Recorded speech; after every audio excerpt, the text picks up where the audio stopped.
नमस्कार मैं मौजिद बंधुসকল पलकते चाँक आज 9टा गुरुत्वपूर्ण खबर। प्रथम खबर वाकफ संशोधनी विधेयकर विरुद्धे एबार अসমत हब भयंकर आंदोलन। 9 एप्रिलत राज्य लाख लाख मुसलमाने साब्यस्त करिब तीव्र प्रतिबाद। वाकफर सम्पत्ति मुसलमानर सम्पत्ति, यार कारो अधिकार नचलिब। वाकफ संशोधनी विधेयकर विरुद्धे एबार राज्य तीव्र प्रतिबाद। सौदर असम संख्यालघु छात्र सन्था चुमुकै आमचुर। वाकफ संशोधनी विधेयकर विरुद्धे एबार तीव्र प्रतिबाद आमचुर। वाकफ संशोधनी विधेयक कोनो पक्षे मानि लोৱা নহ'ব। वाकफ सम्पत्ति হৈছে मुसलमाনৰ सम्पत्ति। এই সম্পত্তিৰ ওপৰত কোনেও হস্তক্ষেপ কৰিব নোৱাৰিব।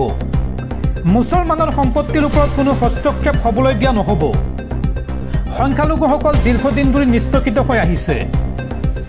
এই নিষ্পেষিত মুছলমানসকলক আগুৱাই নিবলৈ মুছলমানৰ পূৰ্বজসকলে এই সম্পত্তি দান কৰিছিল।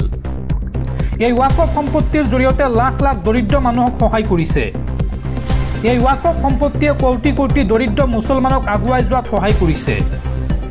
বৰ্তমানৰ বিজেপি চৰকাৰে মুছলমানসকল যাতে আগুৱাই যাব নোৱাৰে তাৰ বাবে এই ওয়াকফ সম্পত্তি হস্তক্ষেপ কৰিছে আৰু ইয়াৰ বাবে মাজনিশা পৰ্যন্ত ওয়াকফ বিল জোৰ জুলুমকৈ সংশোধনী কৰিছে। বিজেপি চৰকাৰে মুছলমানৰ সম্পত্তি যিদৰে অধিকাৰ কৰিব বিচাৰিছে তাক তীব্ৰ ভাষাৰে গৰিহণা দিছো। এই মন্তব্য আমচুৰ আৰু আমচুৰে লগতে কয় যে প্ৰধানমন্ত্ৰীয়ে মুছলমানৰ সম্পত্তি অধিকাৰ কৰিব নোৱাৰিব। এই গৃহীত ওয়াকফ বিলৰ বিৰুদ্ধে 9 এপ্ৰিলত ৰাজ্যজুৰি সাব্যস্ত কৰা হ'ব তীব্ৰ প্ৰতিবাদ। ওয়াকফ সংশোধনী বিধেয়কৰ বিৰুদ্ধে এইদৰে হুংকাৰ দিছে আমচুৰ সভাপতি ৰেজাউল কৰিম চৰকাৰে।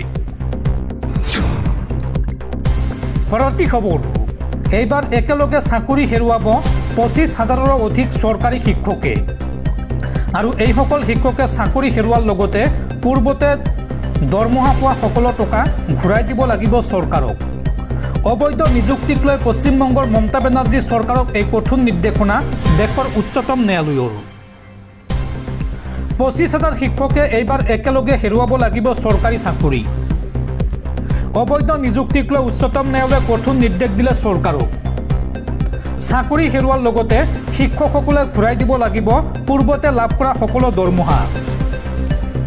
SSC 2016 নিযুক্তি পেনেল বাতিল কৰি এই নিৰ্দেশনা দেশৰ সৰ্বোচ্চ ন্যায়ালয়ৰ। উচ্চতম ন্যায়ালয়ৰ 2 ন্যায়াধীশৰ বিচাৰপীঠে চৰকাৰক দিলে এই কঠোৰ নিৰ্দেশ। পশ্চিমবংগৰ মমতা বেনাৰ্জী চৰকাৰক 25,000 শিক্ষকক বৰখাস্ত কৰিবলৈ নিৰ্দেশ।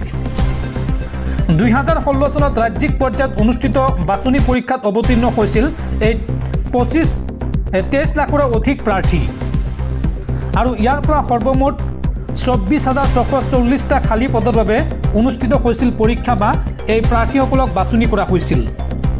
উক্ত শিক্ষক নিযুক্তি পৰীক্ষাতে অবৈধ নিযুক্তি হোৱাৰ অভিযোগ উত্থাপন হৈছিল। লাখ লাখ টকাৰ ধনৰ লেনদেনেৰে অবৈধ নিযুক্তি দিয়া হৈছিল একাংশক আৰু পূৰ্বে এই সন্দৰ্ভত কলকাতা উচ্চ ন্যায়ালয়ে অবৈধ শিক্ষক নিযুক্তিক লৈ দিছিল এক ৰায়দান।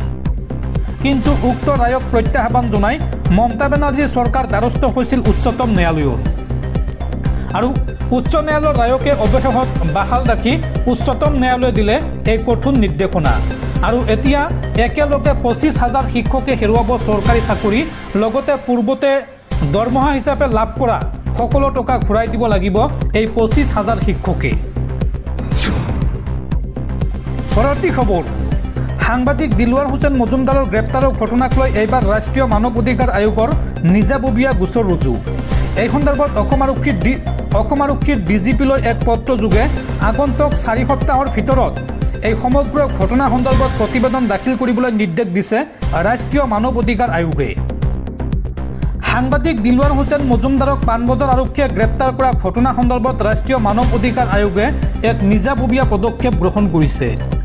দিলৱাৰ হুছেইনক পাণবজাৰ আৰক্ষীয়ে গ্ৰেপ্তাৰ কৰাৰ ক্ষেত্ৰত মানৱ অধিকাৰ ভংগৰ অভিযোগেৰে ৰাষ্ট্ৰীয় মানৱ অধিকাৰ আয়োগে অসম আৰক্ষীৰ সঞ্চালক প্ৰধানলৈ এক জাননী জাৰি কৰিছে আৰু এই জাননীৰ জৰিয়তে সমগ্ৰ বিষয়টোৰ সন্দৰ্ভত অহা 4 সপ্তাহৰ ভিতৰত সবিশেষ প্ৰতিবেদন দাখিল কৰিবলৈ নিৰ্দেশ দিছে।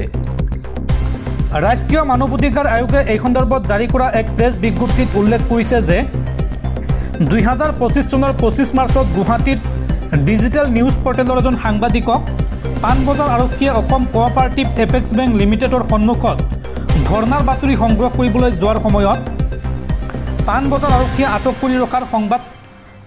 কৰি ৰখাৰ সংবাদ মাধ্যমত প্ৰকাশিত এক খবৰৰ প্ৰতি মানৱ অধিকাৰ আয়োগ সচেতন হৈ পৰিছে। খবৰ অনুসৰি সাংবাদিকগৰাকীয়ে বেংকটোৰ পৰিচালন সঞ্চালকক অভিযোগ উঠা আৰ্থিক অনিয়মৰ সন্দৰ্ভত প্ৰশ্ন কৰিছিল যদিও তেওঁক আটক কৰা সন্দৰ্ভত কোনো কাৰণ উল্লেখ কৰা নাছিল।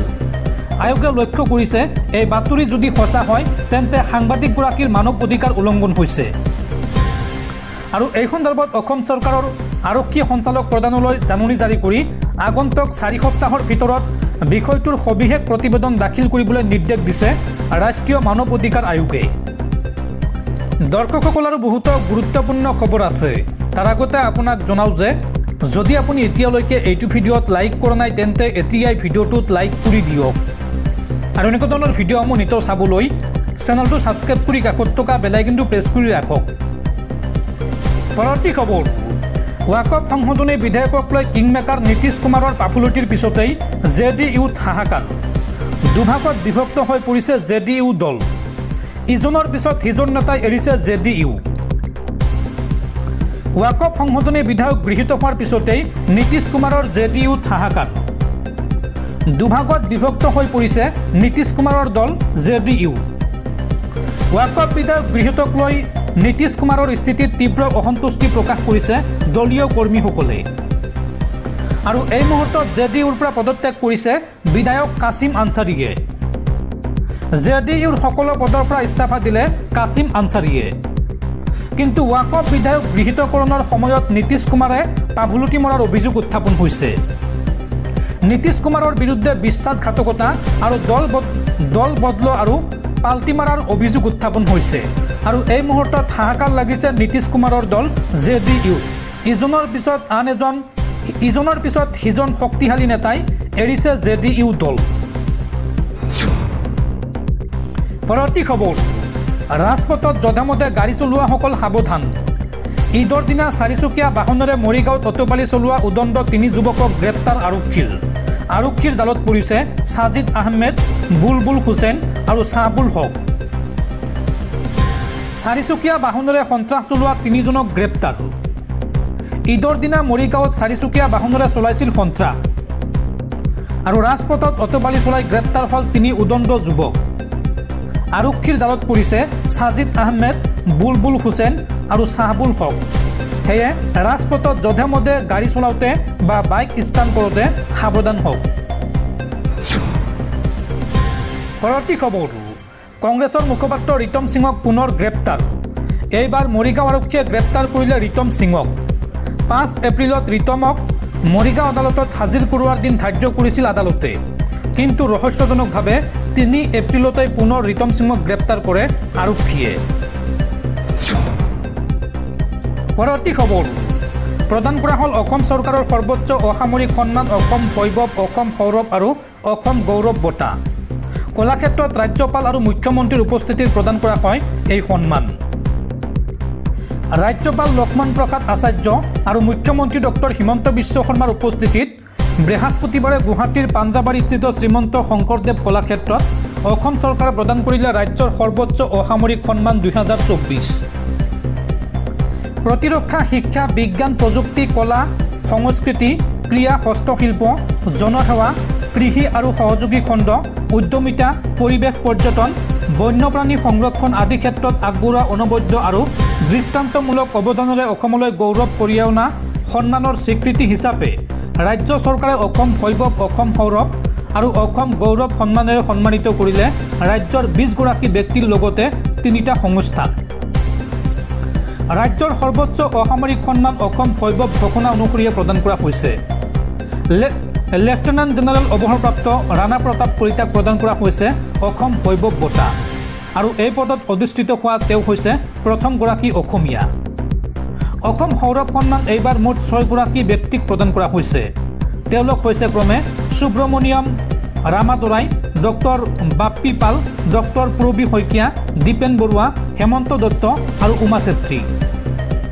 আৰু এইবাৰ অসম গৌৰৱ বঁটা লাভ কৰিছে ক্ৰমে ফুলেশ্বৰী দত্ত, মীনাক্ষী দাস, পাৰ্থিৱ সুন্দৰ গগৈ, ধীৰেন্দ্ৰনাথ পাল, হৰিদাস দাস, বিনং তেৰণ, নজৰুল হক, বিশ্বজিৎ বৰা, ভাৰতচন্দ্ৰ কলিতা, বৰলাংফা নাৰ্জাৰী, ৰামচন্দ্ৰ চাচুনী, উপমন্য বৰকাকতি, ডেভিড প্ৰতিম গগৈৰ লগতে চৰান আহেম, বাৰেকুৰি গাঁও আৰু হাতীবন্ধু স্বেচ্ছাসেৱী সংস্থাই।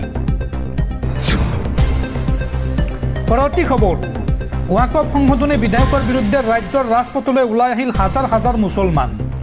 কোনো পধ্যই এই বিধেয়ক মানি লোৱা নহ'ব। উজনি নামনি কপাই সংখ্যালঘু দল সংগঠনৰ প্ৰতিবাদ আৰু 9 এপ্ৰিলত ৰাজ্যজুৰি লাখ লাখ মুছলমানে সাব্যস্ত কৰিব তীব্ৰ প্ৰতিবাদ। ৱাকফ সংশোধনী বিধেয়কৰ বিৰুদ্ধে ওলাই আহিল ৰাজ্যৰ হাজাৰ হাজাৰ মুছলমান। কোনো কাৰণতে মানি লোৱা নহ'ব ৱাকফ সংশোধনী বিধেয়ক। মুছলমানৰ সম্পত্তিৰ অধিকাৰ কোনো কাৰণতে এৰি নিদিয়াৰ হুংকাৰ মুছলমান লোকসকলৰ। ৱাকফ সংশোধনী বিল বাতিল কৰাৰ দাবীৰে এইবাৰ জুৰিয়াত উত্তাল প্ৰতিবাদ। ৱাকফ সম্পত্তি আমাৰ সম্পত্তি, ৱাকফ সম্পত্তি আল্লাহৰ সম্পত্তি, ৱাকফ সম্পত্তি বিজেপিৰ পৈতৃক সম্পত্তি নহয়। জুৰিয়াত নিশা এইদৰে তীব্ৰ প্ৰতিবাদ অসম সংখ্যালঘু সংগ্ৰাম পৰিষদৰ। পৰৱৰ্তী খবৰ, ৰাজ্যত পুনৰ সংঘটিত হৈছে আন এক ভয়ংকৰ ঘটনা। এইবাৰ বৰাক উপত্যকাত এগৰাকী হিন্দু যুৱতীক ধৰ্ষণ, 50 ঊৰ্ধৰ এগৰাকী মুছলমান লোকৰ। ব্যক্তিগৰাকীৰ নাম হৈছে ফৰিছ উদ্দিন। আৰু শ্ৰীভূমিৰ এই জঘন্য কাণ্ডই এতিয়া জোকাৰিছে ৰাজ্য। বৰাকত হিন্দু যুৱতীৰে কুকান্ত 50 ঊৰ্ধৰ ফৰিছ উদ্দিন নামৰ মুছলমান ব্যক্তিগৰাকীৰ। শ্ৰীভূমিৰ নীলাম বজাৰৰ গান্দাইত সংঘটিত হৈছে এই জঘন্য ঘটনা। আৰু এই ঘটনাক কেন্দ্ৰ কৰি তীব্ৰ উত্তেজনা। খবৰ পোৱাৰ পিছতে ঘটনাস্থলীত উপস্থিত হয় নীলাম বজাৰ আৰক্ষী আৰু পাখণ্ড ফৰিছ উদ্দিনক কৰায়ত্ব কৰিছে আৰক্ষীয়ে। ঘটনাক লৈ তীব্ৰ উত্তেজনা সমগ্ৰ অঞ্চলত।